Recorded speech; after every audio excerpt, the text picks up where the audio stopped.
My name is Sadatul Aisyah binti Muhammad Sani. My metric number is 144380 and I am from Group 6 LSP402. So now I am going to talk about the causes and the symptoms of the Tourette syndrome. In my previous video, I had mentioned a little bit introduction of these syndromes. So now let's see what are the causes of the Tourette syndromes. Actually, the exact of Tourette syndromes are not well understood. It is a complex disorder that likely caused by a combination of inherited or genetics and environmental factors. In the current research shows that the chemical in the brain that transmit the nerve impulse, or we call it as a neurotransmitter, including dopamine and serotonin, might play a role. Abnormal neurotransmitter level may disrupt the normal brain function that result in tic. However, there are two risk factors for Tourette syndrome, include family history. Having a family history of Tourette syndromes might increase developing of Tourette syndromes. The second one is sex.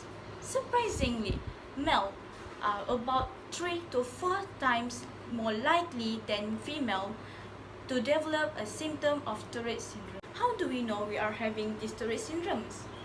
I'm sure this question keep repeatedly asking in your mind, right? Yes, this is the right questions. We need to know what are the symptoms of the Tourette syndrome. As we all know, the hallmark sign of the Tourette syndrome is tic. A tic can be emerged at any age, but it most commonly appears between the ages of 6 to 18 years. A tic can be physical and phonic. Okay, let's see one by one. Physical tics is the motor movement that include blinking and jerking the head or any part of the body, such that shoulder shrugging and sticking out the tongue.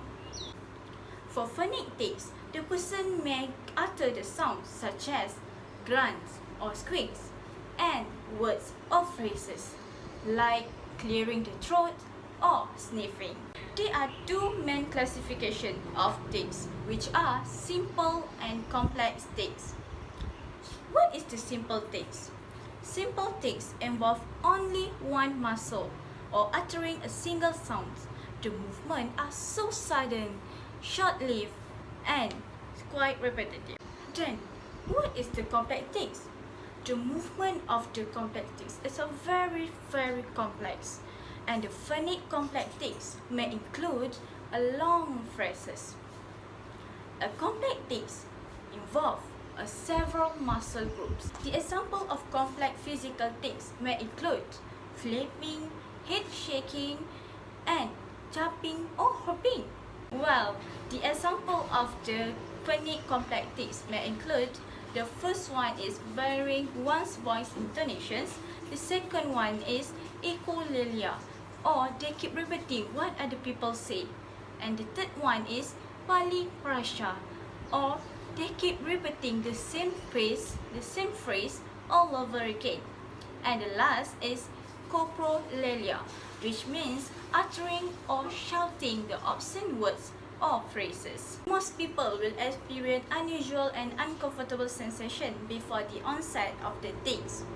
During adolescence and early adulthood, the tics will normally become less severe, but in 10 to 15% of the cases, the tics become worse as the person moves into the adulthood.